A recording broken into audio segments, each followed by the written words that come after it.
Hello students, welcome back to our channel. Students, आज के lecture में हम इस चैप्टर का लास्ट टॉपिक डिस्कस करने वाले हैं, that is maxima and minima.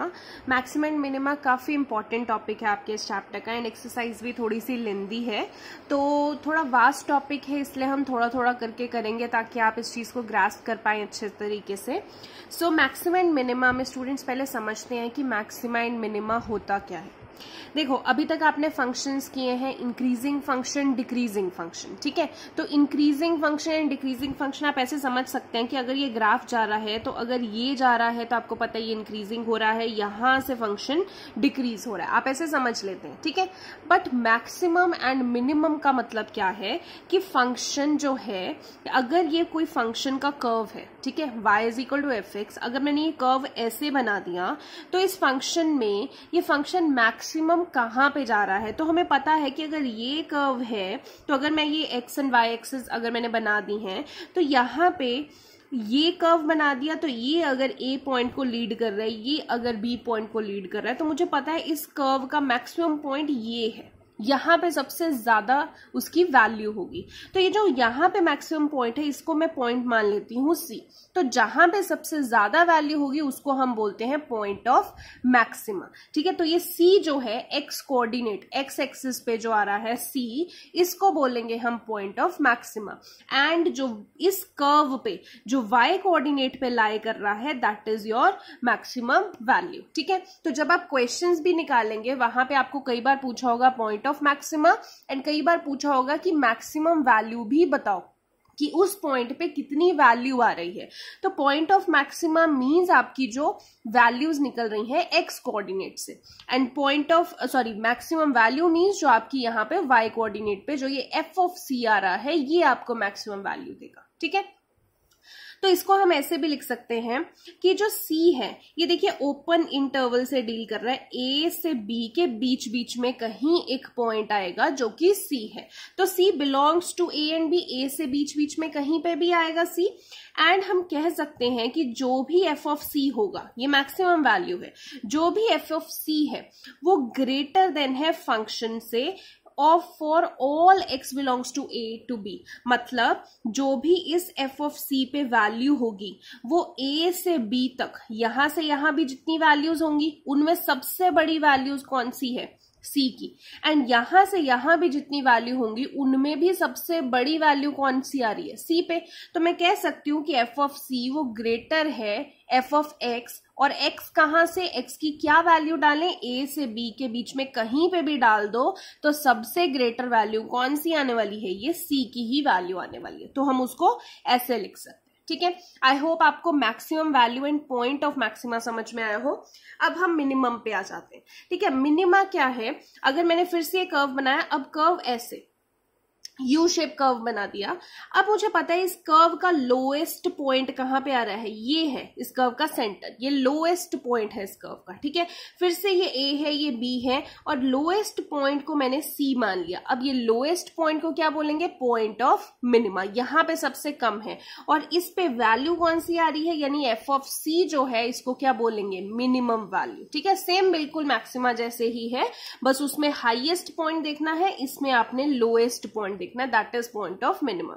इसको भी कैसे लिख सकते हैं कि f ऑफ c जो है वो लेस देन है for all x belongs to a to b।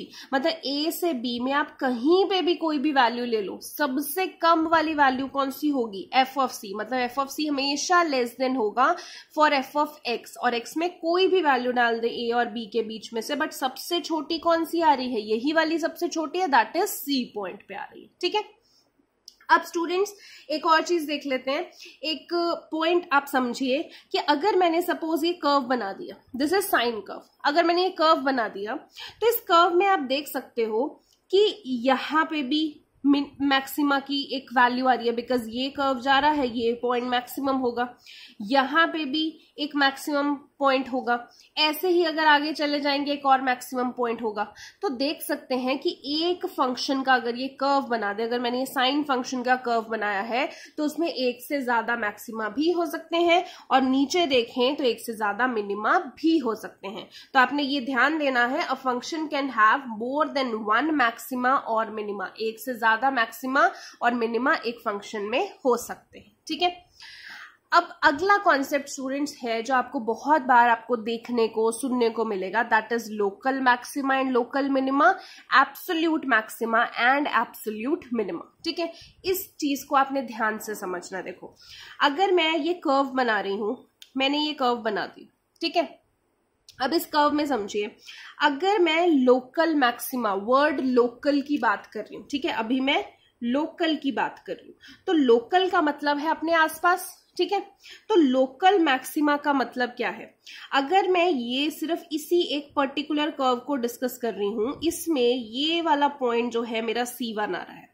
ठीक है, ये C1 मेरा क्या है कि इस जो पीक है इसका टॉप पॉइंट यानी कि मैक्सिमम पॉइंट जो है वो C1 है। ठीक है, इस C1 में अगर मैं एक छोटी सी वैल्यू माइनस कर दूं, छोटी सी वैल्यू हम अभी तक डेरिवेटिव्स में क्या लेते आ रहे हैं, h, जो कि बहुत ही मिनिमम वैल्यू है।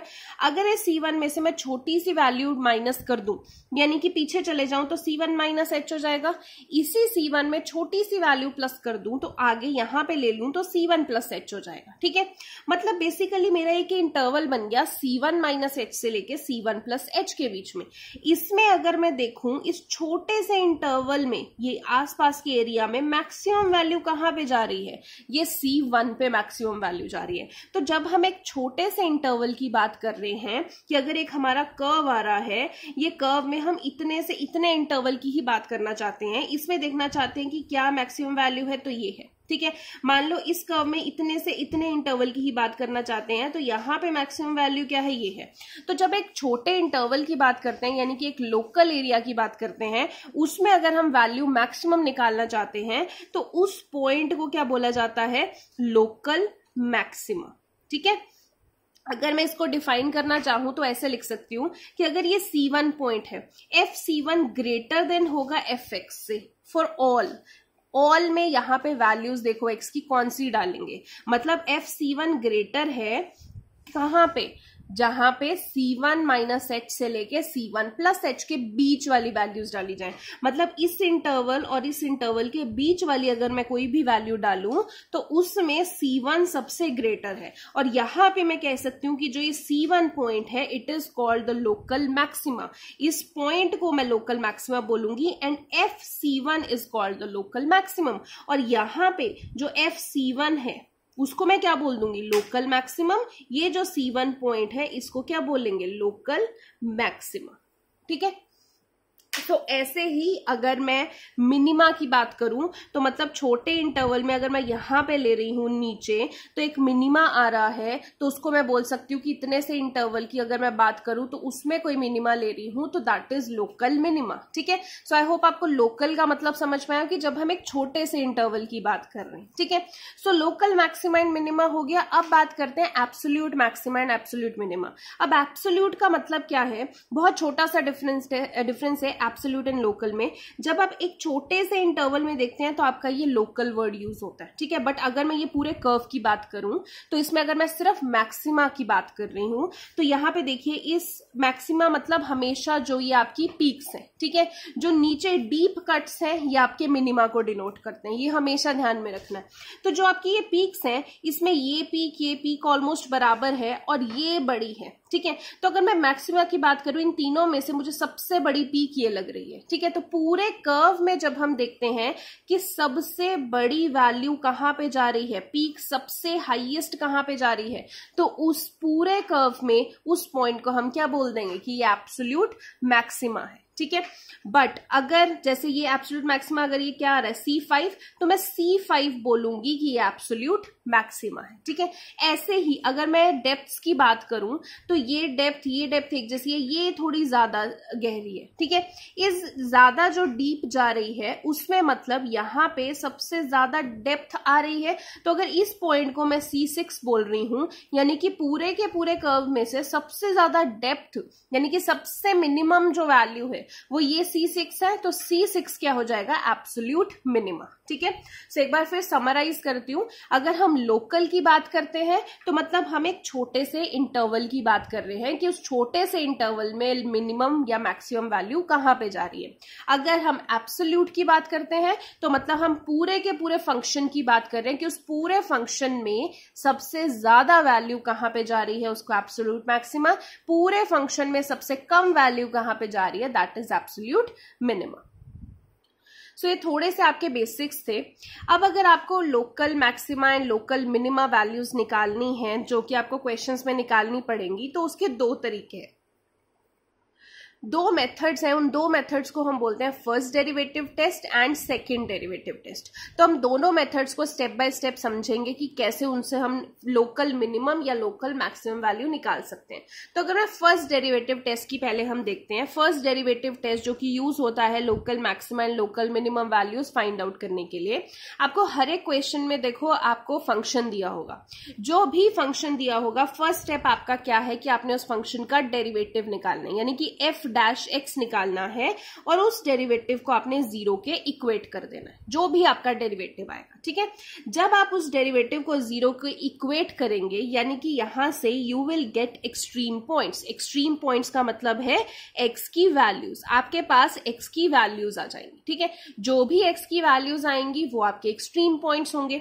अब मान लो आपके पास x की दो वैल्यूज आ गई है। ठीक है, अगर आपके पास मान लो x की वैल्यू एक -1 आ गई है, एक 1 आ गई है, दो वैल्यूज आ गई है, तो इन दोनों को मैं क्या बोलूंगी कि ये एक्सट्रीम पॉइंट्स है। नेक्स्ट स्टेप क्या है कि जो भी x की वैल्यूज आ गई हैं, यानी कि जो भी एक्सट्रीम पॉइंट्स आ गए हैं, allocate extreme points on a number line. उन एक्सट्रीम पॉइंट्स को आपने नंबर लाइन पे बनाना है। जैसे मैंने ये नंबर लाइन बना दी, मेरा एक एक्सट्रीम पॉइंट E1, एक एक्सट्रीम पॉइंट E2, मैंने ये नंबर लाइन पे प्लॉट कर दिया। ठीक है, अब नेक्स्ट स्टेप मेरा क्या होने वाला है कि जब मैंने प्लॉट कर दिया, अब मेरे पास अगर मैं यहां पे देखूं तो ये -इन्फिनिटी है, ये इन्फिनिटी है। मेरे पास बेसिकली 3 इंटरवल्स बन चुके हैं, एक -इन्फिनिटी से E1, एक E1 से E2, एक E2 से इन्फिनिटी। अब 3 इंटरवल्स में अगर मैं चेक करूं तो मैंने f डैश x की वैल्यू चेक करनी है। मतलब जो भी मैंने डेरिवेटिव निकाला है उसमें मैं इस रेंज में से कोई भी वैल्यू x की जगह पुट करूंगी और मैं साइन चेक करूंगी कि यहाँ पे नेगेटिव बन रहा है, यहाँ पे पॉजिटिव बन रहा है, यहाँ पे नेगेटिव बन रहा है, क्या बन रहा है। तो मुझे तीनों इंटरवल्स में से अब साइन चेक करने हैं कि f डैश x के साइन आ क्या रहे हैं। ठीक है, check the sign of f dash x in each interval.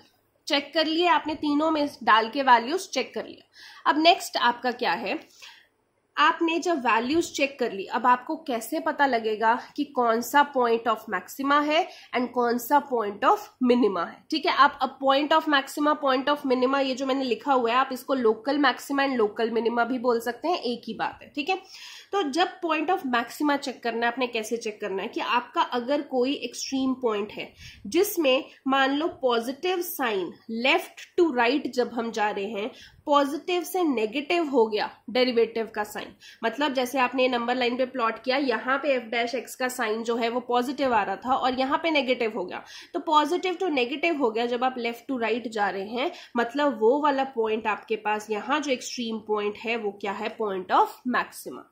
दूसरा केस क्या है कि अगर आपके पास एक्सट्रीम पॉइंट जब लेफ्ट टू राइट मूव करते हैं नेगेटिव से पॉजिटिव हो जाता है, तो वो वाला आपका एक्सट्रीम पॉइंट क्या है, पॉइंट ऑफ मिनिमा। ठीक है, अब इसमें एक तीसरा केस भी आता है कि किसी एक्सट्रीम पॉइंट पे क्या होता है, जब आप लेफ्ट टू राइट मूव करते हैं तो no change of sign in f dash x, change of sign होता ही नहीं है। मान लीजिए इधर भी नेगेटिव है तो इधर भी नेगेटिव हो गया, या इधर भी पॉजिटिव है तो इधर भी पॉजिटिव हो गया, नो चेंज इन साइन। तो ऐसे एक्सट्रीम पॉइंट को आप क्या बोलते हैं, point of inflection. Point of inflection का मतलब है कि इस पॉइंट पे ना तो मैक्सिमा है नॉर यहाँ पे मिनिमा है। ठीक है, जैसे मैं अब बात कर रही हूं, अगर मैंने ये छोटा सा ग्राफ बना दिया और मैंने ये लीनियर इक्वेशन का ग्राफ बना दिया, तो लीनियर इक्वेशन का स्ट्रेट लाइन जाती है। अब स्ट्रेट लाइन में कोई भी मैक्सिमा या मिनिमा नहीं होता। ठीक है, तो ये क्या है कि ऐसा पॉइंट ऑफ इन्फ्लेक्शन वाली सिचुएशन आ जाएगी कि कोई भी मैक्सिमा एंड मिनिमा इस पे एग्जिस्ट ही नहीं करता। ठीक है। तो ये स्टेप्स जो हैं आपके फर्स्ट डेरिवेटिव टेस्ट के हैं, जिससे आप local maxima and local minima निकाल सकते हैं, या फिर पॉइंट ऑफ मैक्सिमा बोल लो या पॉइंट ऑफ मिनिमा बोल लो, एक ही बात है। ठीक है। अब सेकंड जो आपका मेथड है that is second derivative test. अब सेकंड डेरिवेटिव टेस्ट हम यूजुअली ज्यादा यूज करते हैं, तो इससे भी वही निकालना है अपने point of maxima and point of minima. Steps थोड़े से डिफरेंट है, तो स्टेप समझ लेते हैं। सेकंड डेरिवेटिव टेस्ट में भी आपको फंक्शन दिया होगा। फर्स्ट स्टेप आपका वही रहेगा कि आपने उस फंक्शन का डेरिवेटिव लेना है, यानी कि एफ डैश एक्स लेना है और उसको जीरो के इक्वेट कर देना है। जब आप एफ डैश एक्स को जीरो के इक्वेट करते हो तो आपके पास क्या आती हैं, एक्स की वैल्यूज आती हैं। जो भी एक्स की वैल्यूज आती है हम उन्हें क्या बोलते हैं, एक्सट्रीम पॉइंट्स बोलते हैं। ठीक है। अब मान लीजिए आपके पास एक फंक्शन था जिसमें एक्स की वैल्यू 3 आ गई, जैसे मैंने पीछे -1 1 बोला है। अब मान लीजिए आपके पास ऐसे आ गया -1 1 0, 3 वैल्यूज आ गई। मैंने इन 3 वैल्यूज को नाम दे दिए C1 C2 C3। ये आपके पास एक्स की वैल्यूज आएंगी थी, यानी कि आपके पास एक्सट्रीम पॉइंट्स आए थे। ठीक है। अब आप कैसे चेक करेंगे कि कौन सा पॉइंट ऑफ मैक्सिमा कौन सा पॉइंट ऑफ मिनिमम। अब पहला फर्स्ट केस देखो, सेकेंड डेरिवेटिव बात की है ना, मतलब 2 बार डेरिवेटिव लेना है। तो फर्स्ट केस में आपने क्या करना है, एफ डैश एक्स जो था इसका एक बार और डेरिवेटिव लेना है, यानी कि एफ डबल डैश एक्स निकालना है। ठीक है। इसमें एक्स की जगह पहले फर्स्ट वैल्यू डाल के देखोगे, C1 डाल के देखोगे। जो भी आपका एफ डबल डैश एक्स आएगा उसमें एक्स की जगह आप C1 डाल के देखोगे। अगर उसका आंसर लेस देन 0 आ रहा है तो जो C1 पॉइंट होगा it is called as the point of maxima. ठीक है। अब दूसरा केस क्या है, अगर आपने एफ डैश एक्स में C2 वैल्यू डाल के देखी, सेकेंड वैल्यू डाल के देखी, उसका आंसर ग्रेटर देन 0 आ गया। अब ग्रेटर देन 0 आ गया, इट मीन्स जो C2 वैल्यू है that is point of minima. ठीक है। उल्टा है, less than maxima greater than minima. ये सिर्फ याद रखने का तरीका है, आप इसे याद रख सकते हैं कि उल्टा होता है। ठीक है। Less than point of maxima हो जाएगा, अगर 0 से बड़ा यानी कि पॉजिटिव आया आंसर तो वो पॉइंट ऑफ मिनिमा हो जाएगा। अब इसमें एक थर्ड केस भी आ जाता है कि अगर आपने डबल डेरिवेटिव निकाला और उस पर C3 पॉइंट पे चेक किया और आपका मान लो आंसर 0 ही आ गया, इज इक्वल टू 0 आ गया, तो ऐसे केस में आप क्या करोगे, go to first derivative test. जो हमने फर्स्ट डेरिवेटिव टेस्ट देखा था, उसके स्टेप्स देखे थे, हम उससे ये C3 को सॉल्व करेंगे एंड उससे पता करेंगे कि C3 पॉइंट ऑफ मैक्सिमा है या मिनिमा है या फिर पॉइंट ऑफ इन्फ्लेक्शन है। मतलब इस केस में आपको फिर से फर्स्ट डेरिवेटिव टेस्ट के स्टेप्स सॉल्व करने पड़ेंगे। ठीक है। अभी स्टूडेंट्स एक ओवरव्यू मिल गया होगा, मुझे पता है आपको पूरा नहीं समझ में आया होगा, बिकॉज जब तक क्वेश्चंस नहीं करते हैं, इंप्लीमेंट नहीं करते हैं, तब तक आपको मेथड अच्छे से समझ में नहीं आता है। बट फिर भी मैंने स्टेप्स की फॉर्म में लिखा है ताकि आप इजीली उसको रिकॉल कर सके कि स्टेप के बाद क्या करना है। अब एक्सरसाइज करते हैं, उसमें आपको क्लियर हो जाएगा कि कैसे आपको इंप्लीमेंट करना है इन क्वेश्चंस को। अब देखो एक्सरसाइज 6.5 का फर्स्ट क्वेश्चन है, find maximum and minimum values if the following function given by. अब मैक्सिमम एंड मिनिमम वैल्यूज निकालनी है, आप इसको पॉइंट ऑफ मैक्सिमा बोल लीजिए, पॉइंट ऑफ मिनिमा बोल लीजिए, आपको वैल्यूज निकालनी है। ठीक है। अब फंक्शन आपको ये दे दिया है। अब जब भी फंक्शन दिया है हम सबसे पहले क्या करते हैं, डेरिवेटिव निकालते हैं। तो इसका मुझे डेरिवेटिव निकालना है एफ डैश एक्स। सबसे पहले इसका डेरिवेटिव निकालूंगी तो पावर आगे आ जाएगी, एन एक्स होता है ना, एन एक्स एन माइनस 1, तो 2x ऊपर क्या आ जाएगा, 2 - 1 1 इंटू, अब चेन रूल है तो 2x - 1 का भी डेरिवेटिव निकालना पड़ेगा। 1 का डेरिवेटिव तो 0 होता है, 2x का डेरिवेटिव इंटू 2 आ जाएगा, प्लस 3 कांस्टेंट है, कांस्टेंट का डेरिवेटिव 0 हो जाएगा। इसको मल्टीप्लाई करूंगी तो 4 2x - 1। अब ये आ गया मेरे पास एफ डैश एक्स। अब जो भी एफ डैश एक्स होता है उसको 0 के इक्वेट करना है, तो एफ डैश एक्स को 0 के इक्वेट करेंगे तो इस चीज को आप 0 के इक्वेट करोगे तो 4 तो उधर 0 से डिवाइड हो गया 0, 2x - 1 is equal to 0। X की वैल्यू कितनी आ गई, 1/2। अब एक्स की वैल्यू आपके पास आ गई। अब बात आती है कि ये एक्स की वैल्यू जो है ये मिनिमा है, मैक्सिमा है, क्या है। अब इसको चेक करने के लिए हम सेकंड डेरिवेटिव टेस्ट करते हैं। सेकंड डेरिवेटिव टेस्ट का फर्स्ट स्टेप क्या था कि पहले आपने एफ डैश एक्स को 0 करना है, उसके बाद आपने एफ डबल डैश एक्स निकालना है। मतलब जो ये डेरिवेटिव निकाला है, ये निकाला आपने डेरिवेटिव, इसको एक और बार डेरिवेटिव निकालते हैं। अब इसका देखिए, अगर मैं 4 तो कांस्टेंट है तो 4 बाहर आ जाएगा। 2x - 1 का डेरिवेटिव निकालूंगी, 2x का डेरिवेटिव 2 होता है, -1 कांस्टेंट है, उसका डेरिवेटिव 0, यानी कि इसका लूंगी 4 2 8, तो f डबल डैश एक्स तो 8 आ गया। अब सेकेंड डेरिवेटिव टेस्ट क्या कहता है, अगर ये ग्रेटर देन, लेस देन और इक्वल टू कंडीशन वाली हमने चेक करनी है, तो यहाँ पे ये तो ग्रेटर देन 0 आ रहा है, if F double dash x greater than 0 है तो फंक्शन क्या होता है, मिनिमम होता है। ठीक है, उल्टा होता है ना, ग्रेटर में मिनिमम, लेस देन में मैक्सिमम। तो फंक्शन क्या है, ये वाला मिनिमम है। कौन से पॉइंट पे मिनिमम है, x इज इक्वल टू 1/2, जो हमने एक्सट्रीम पॉइंट निकाला, एक्सट्रीम पॉइंट यही है, इस पे ये फंक्शन मिनिमम है। अब मिनिमम तो ये है, बट मिनिमम वैल्यू हमने निकालनी है। तो मिनिमम वैल्यू कैसे निकालते हैं, जब हम फंक्शन में x की वैल्यू डाल देंगे, 1/2 डाल देंगे, y तभी निकलेगी। तो आपके पास ये फंक्शन था 2x की जगह 1/2 माइनस 1 का स्क्वायर प्लस 3। जब आप यहां पे डालेंगे तो y इज इक्वल टू 3, यानी कि ये आपकी मिनिमम वैल्यू। ठीक है, अब सेकंड पार्ट करते हैं और अच्छे से समझ में आ जाएगा आपको मेथड।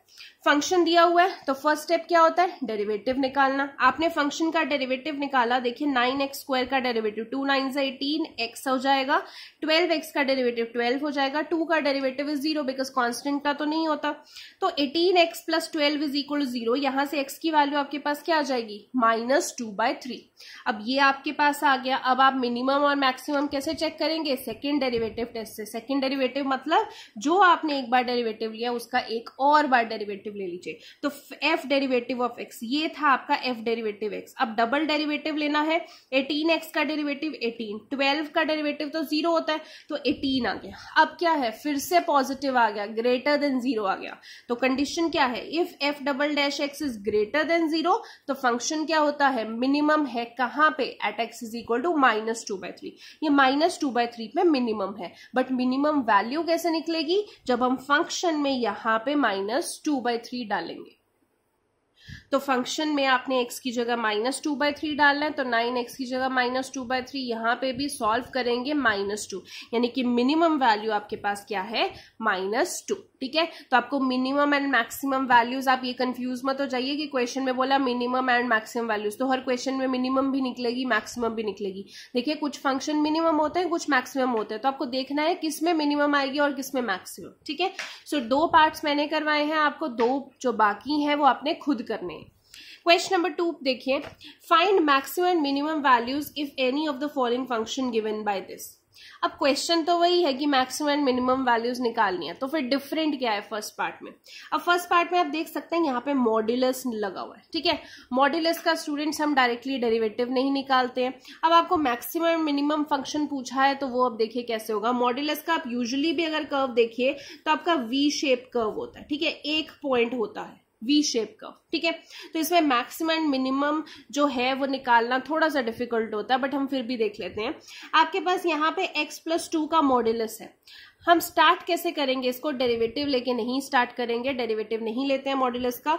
तो x+2 जो है ग्रेटर देन इक्वल टू 0, ये तो हमें पता है क्योंकि मॉड्यूलस है वो या तो 0 के बराबर होगा इसका आंसर, या फिर ग्रेटर देन 0 होगा। नेगेटिव तो हो नहीं सकता मॉड्यूलस में। अब फंक्शन में साथ में आपको -1 दे रखा है, अगर मुझे इसके साथ -1 करना है तो इधर भी -1 करना पड़ेगा जस्ट टू बैलेंस आउट। तो यहाँ पे आप लेफ्ट साइड पे -1 कर रहे हो, तो इधर राइट साइड पे 0 -1 हो जाएगा। ठीक है, अब देखो आपके पास ये फंक्शन था, वो फंक्शन बन चुका है। इस फंक्शन की वैल्यू ग्रेटर देन और इक्वल टू -1 होगी, मतलब वो कहना चाह रहे हैं कि -1 वैल्यू हो सकती है, तो स्क्वायर ब्रैकेट लगती है, और इससे बड़ी हो सकती है। इससे बड़ी तो इन्फिनिटी तक ही जाएगी, इन्फिनिटी तक हमेशा राउंड ब्रैकेट लगती है। ठीक है, मतलब इस फंक्शन की मिनिमम वैल्यू तो हमें पता है कि वो -1 से होगी, मैक्सिमम वैल्यू इन्फिनिटी तक जा रही है वो हमें नहीं पता है। तो आप क्या लिखोगे, there is no maximum value of this function as, ये हमारा इंटरवल है, बट मिनिमम वैल्यू हमें पता है इस फंक्शन की कितनी है, -1। ठीक है, इस चीज को आप एक और तरीके से भी लिख सकते हो कि जो आपके पास ये फंक्शन है, ठीक है, इसको आप 0 के इक्वेट कीजिए। x की वैल्यू जो भी मॉड्यूलस में आ रहा है उसकी बात कर रही हूँ, मॉड्यूलस को 0 के इक्वेट कीजिए तो x की वैल्यू -2 आ गई। ठीक है, -2 आपका क्या है, वो मिनिमम पॉइंट है। अब मिनिमम वैल्यू कैसे निकालते हैं, इस -2 को x की जगह पे डाल के, फंक्शन में x की जगह पे डाल के, तो यहाँ पे -2 + 2 और -1, -2 + 2 0, 0 -1 इज -1। तो ये आपकी क्या है, मिनिमम वैल्यू है। ठीक है, तो आप सीधा ये भी लिख सकते हैं और ये भी लिख सकते हैं। तो आप यहां से आपको समझ में आ गया होगा कि इस फंक्शन की वैल्यू -1 से स्टार्ट होके इन्फिनिटी तक जा रही है, तो कोई मैक्सिमम वैल्यू तो है नहीं, बट मिनिमम वैल्यू हमें पता है। सेकेंड पार्ट देख लेते हैं, वो भी मॉड्यूलस वाला है, आपको और अच्छे से आ जाएगा। फिर से देखिए आपको मॉड्यूलस दे रखा है, तो हम क्या स्टार्ट करते हैं कि जो ये मॉड्यूलस है x+1, इसका answer greater than equal to 0 होगा। अब मॉड्यूलस के बाहर माइनस है, अगर मुझे दोनों तरफ माइनस से मल्टीप्लाई करना है तो स्टूडेंट्स आपने +1 में लीनियर इनइक्वालिटीज में किया है कि अगर दोनों तरफ माइनस से मल्टीप्लाई करेंगे तो साइन चेंज हो जाता है। इधर अगर माइनस से मल्टीप्लाई करूंगी तो इधर अगर ग्रेटर देन इक्वल टू है तो वो लेस देन इक्वल टू हो जाएगा। तो यहां माइनस लगा दिया, 0 के साथ तो माइनस का कोई असर ही नहीं पड़ता, तो ये लेस देन इक्वल टू हो जाएगा। ठीक है, अब आपको +3 चाहिए तो मैं इधर भी +3 और इधर भी +3 ऐड कर देती हूँ। तो यहाँ पे +3 ऐड किया, 0 + 3 आ गया। अब ये पूरे फंक्शन की ये रेंज बन गई। अब इस फंक्शन को देखिए, वो कह रहे हैं कि इस फंक्शन की value less than equal to 3 होगी, मतलब 3 से नीचे होगी, और 3 भी होगी क्योंकि इक्वल टू साइन है, तो मैं ऐसे लिख सकती हूँ 3 तो है ही है, 3 से नीचे मतलब -∞ तक ही जा सकती है, उससे कम तो नहीं जा सकती, तो ये राउंड ब्रैकेट हो गई। तो अब कहने का मतलब क्या है कि इस फंक्शन की मैक्सिमम वैल्यू हमें पता है कि कहां तक जा सकता है, ज्यादा से ज्यादा 3 तक जा सकता है, but there is no minimum value, यानी कि no minimum value but maximum value is 3। ठीक है, थर्ड पार्ट करते हैं इसका। hx आपको एक फंक्शन दे रखा है, अब फिर से ये साइन वाला फंक्शन है। देखो इसको कैसे करेंगे, हमें पता है कि जो साइन होता है उसकी वैल्यू -1 से लेके 1 के बीच बीच में होती है। तो मैंने लिख दिया कि साइन थीटा, थीटा यहाँ पे 2x है, तो साइन थीटा की वैल्यू -1 से 1 के बीच में होती है।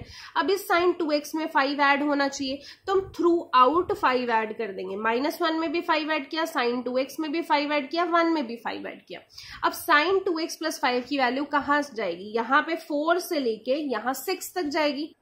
तो आप लिख सकते हैं कि 4 से लेके 6 तक जा रही है, यानी कि 4 से बड़ी होगी और 6 से छोटी होगी। तो मिनिमम वैल्यू क्या है, 4 होगी, मैक्सिमम वैल्यू क्या है, 6 होगी। ठीक है, फोर्थ पार्ट देखिए, आपको पूछा है फंक्शन फिर से मॉड्यूलस में आ रहा है, तो पहले मैं साइन थीटा का चेक करूंगी कि साइन थीटा हमें पता है अगेन -1 से 1 में डील करता है, इसमें साथ में 3 आ रहा है, तो इधर भी 3 ऐड करना पड़ेगा, इधर भी 3 ऐड किया, यहाँ पे क्या आ गया 2, इधर साइन 4x + 3, इधर 4 आ गया। अब मॉड्यूलस है तो अगर मैं इसका भी मॉड्यूलस ले रही हूँ, इसका भी ले रही हूँ, इसका भी ले रही हूँ, अब 2 का मॉड्यूलस 2 ही होता है, 4 का मॉड्यूलस 4 ही होता है।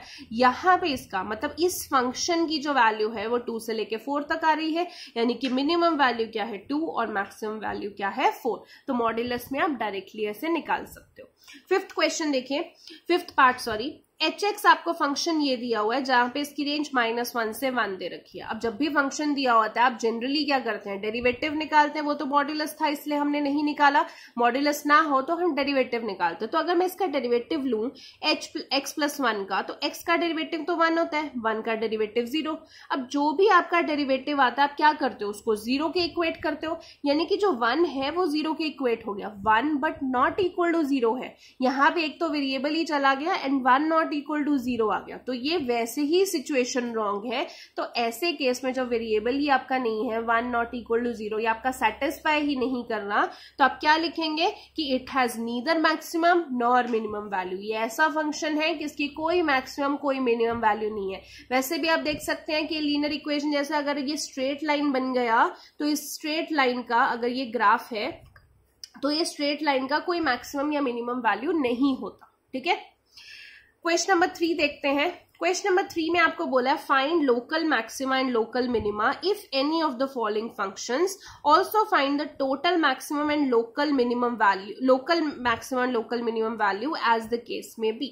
अब आपको इन केस में local maxima and local minima निकालना है, मतलब पॉइंट भी निकालना है और उनके ऊपर वैल्यूज भी निकालनी है। ठीक है, तो अब आपको अगर फर्स्ट दे रखा है fx = x², अगर आपको ये दे रखा है तो आप क्या करते हैं, सबसे पहले डेरिवेटिव निकालते हैं। तो fx का डेरिवेटिव x² का डेरिवेटिव क्या हो जाएगा 2x। अब जो डेरिवेटिव आता है आप उसको 0 के इक्वेट करते हैं, यानी कि 2x की वैल्यू 0 तो x की वैल्यू क्या आ जाएगी 0। अब जो भी 0 आ गया आप क्या करते हैं, उसके बाद डबल डेरिवेटिव चेक करते हैं। तो f' इसका ये डेरिवेटिव डबल डेरिवेटिव निकालेंगे तो 2x को दोबारा से डेरिवेटिव लेंगे तो 2 ही आएगा।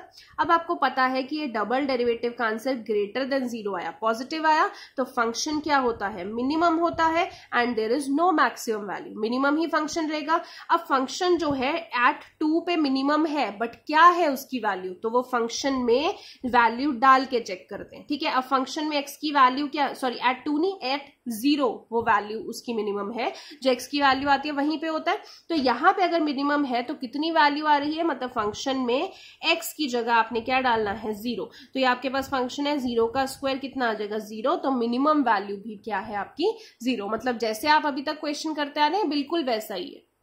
एक थर्ड पार्ट इसका मैं करके दिखा देती हूँ, बाकी पार्ट आप खुद करोगे इस क्वेश्चन के। सो आपको थर्ड पार्ट में दे रखा है H x sine x plus cos x, ये आपको दे रखा है, और यहाँ पे लिमिट भी दे रखी है कि एक्स की लिमिट 0 से π/2 पे है, ठीक है। अब देखो जब भी आपको फंक्शन दे रखा है आपने डेरिवेटिव तो निकालना है, तो मैं इसका डेरिवेटिव एच डैश एक्स निकालूंगी, तो साइन एक्स का डेरिवेटिव कॉस एक्स का डेरिवेटिव माइनस साइन एक्स। अब जो भी डेरिवेटिव होता है आप उसको 0 के इक्वेट करते हो, तो cos x minus sine x को 0 के इक्वेट किया, यानी कि कॉस एक्स ये साइन एक्स उधर जाके पॉजिटिव हो गया। अब मुझे कुछ ना कुछ तो सॉल्व करना है, तो मैंने दोनों को साइन से डिवाइड कर दिया, क्योंकि मुझे पता है कॉस को साइन से डिवाइड करेंगे tan x बन जाएगा, इधर साइन x को साइन x से डिवाइड करेंगे 1 बन जाएगा। अब tan 1 कब होता है, tan 45 पे, यानी कि tan π/4 पे। तो मैं लिख सकती हूँ tan x is equal to 1 की जगह tan π/4। अब आपने +1 में ट्रिग्नोमेट्री के फॉर्मूलाज किए थे, तो उनमें आपको याद होगा कि ये कंडीशन कौन सी होती है, if tan theta is equal to tan x। तो अगर tan थीटा tan x के बराबर है तो फॉर्मूला क्या होता है थीटा का, n पाई प्लस अल्फा। तो यहाँ पे थीटा क्या है, बेसिकली इसको कंपेयर करो, थीटा की वैल्यू x और x की वैल्यू क्या है π/4, tan theta is equal to tan alpha, sorry, तो अल्फा की वैल्यू क्या है π/4। तो थीटा की जगह आप x डालेंगे n पाई प्लस अल्फा की जगह क्या डालेंगे π/4। अब आपके पास इससे आगे जब आपको वैल्यू निकालनी होती थी तो आप n की जगह कुछ ना कुछ पुट करते रहते थे, मतलब 1 -1 2 कुछ भी आप पुट करते रहेंगे तो आपके पास आंसर आते रहेंगे, ठीक है। सबसे पहले हमने n की जगह 0 डाल दिया, यहाँ पे 0 डाल दिया, क्योंकि x की वैल्यू तो हमें निकालनी है ना किसी तरीके से, तो x की वैल्यू तभी निकलेगी जब n में डालेंगे। तो x is equal to n की जगह 0 डाल दिया, तो ये 0 हो गया, तो आंसर क्या आ गया π/4। अब जब भी वैल्यू डालनी है तो एक बार चेक कर लेना है कि आपका लिमिट में आना चाहिए, मतलब जो लिमिट इन्होंने दी है 0 से 90, अब 0 से 90 में π/4 तो आ ही रहा है 45 डिग्री, तो ठीक है, ये 0 से π/2 में आ रहा है। अगर यही चीज मैं n की वैल्यू 1 डाल देती हूं तो इसको जब सॉल्व करूंगी तो ये लिमिट से बाहर निकल जाएगा, तो हम वो नहीं डालते। तो हमारे पास x की वैल्यू π/4 आ चुकी है, ठीक है। अब जो x की वैल्यू आती है उसके बाद हम क्या कहते हैं, डबल डेरिवेटिव लेते हैं। तो जो हमारे पास h डैश x था cos x minus sine x, इसको फिर से डिराइव करते हैं। अब h डबल डैश x लेंगे, cos x का डेरिवेटिव क्या होता है हमारे पास माइनस साइन x का डेरिवेटिव माइनस cos x, ठीक है। अब आपके पास ये आ गया। अब ये सॉर्टेड नहीं है, जो ये डबल डेरिवेटिव है इसकी कोई वैल्यू नहीं आ रही, क्योंकि हम डबल डेरिवेटिव किस लिए निकालते हैं, ताकि हम चेक कर सके कि वो ग्रेटर देन 0 है या लेस देन 0 है या इज इक्वल टू 0 है। अब minus sine x minus cos x, इससे तो नहीं बता सकते ना कि ये लेस देन 0 है, ग्रेटर देन 0 है या इक्वल टू 0 है। तो हम क्या करेंगे, x की वैल्यू यहाँ पे डाल के देखेंगे, h डबल x में x की वैल्यू π/4 डालेंगे, तो माइनस साइन π/4 माइनस कॉस π/4। अब माइनस साइन π/4 यानी कि 1/√2 माइनस कॉस π/4 1/√2, दोनों को देखो सॉल्व करेंगे, हमें आंसर से लेना देना नहीं है, आंसर हमारे पास नेगेटिव ही आएगा, ठीक है। आप सॉल्व करके भी दिखा सकते हैं, वैसे भी आपके पास इसको सॉल्व करोगे तो आंसर नेगेटिव ही आ रहा है। जब नेगेटिव आ रहा है यानी कि f डबल डैश एक्स, यहाँ पे सॉरी h लिख लीजिए, आपका फंक्शन h में चल रहा है, h double dash x less than 0 है, लेस देन 0 है यानी कि फंक्शन क्या है, मैक्सिमम है। कौन से पॉइंट पे मैक्सिमम है, π/4 पे। अब मैक्सिमम पॉइंट तो पता है, वैल्यू कैसे निकालते हैं, फंक्शन में x की जगह π/4 डाल दीजिए। अब यानी कि जो आपके पास यहाँ पे फंक्शन था साइन x, तो साइन π/4 प्लस कॉस π/4, तो यहाँ पे आप डाल देंगे साइन π/4 1/√2, कॉस π/4 1/√2, तो 2/√2 कैंसिल करके √2, यानी मैक्सिमम वैल्यू आपकी कितनी आ गई, √2। एंड यहाँ पे फंक्शन की जगह h जरूर लिख लीजिए, क्योंकि वही आपको फंक्शन का नाम दिया हुआ, ठीक है। सो स्टूडेंट्स, अभी आपने यहीं तक करना है, क्वेश्चन नंबर 3 तक, बिकॉज ये टॉपिक थोड़ा वास्ट है, करने में भी आपको टाइम लगेगा। तो क्वेश्चन नंबर 3 तक जो पार्ट्स मैंने नहीं करवाए हैं वो आपने खुद करने हैं, एंड जो नहीं हो रहे हैं वो आपने मुझे बताने हैं। प्लस आपने एग्जाम्पल्स करनी है, वो एग्जाम्पल्स बता देती हूँ कि कौन सी आपने करनी है। Example number 26 to example number 33 तक आपने कंप्लीट करनी है, जो आप कर सकते हो क्योंकि वो इसी के जैसी एग्जांपल्स हैं। तो इतना आपका होमवर्क है जो आपने कंप्लीट करना है। कोई भी डाउट्स हैं तो प्लीज साथ के साथ पूछते जाइए। ये एक्सरसाइज थोड़ी सी बड़ी है तो साथ के साथ ही करिए, इकट्ठे आपसे नहीं होगा। सो आज के लिए इतना ही students, thank you so much.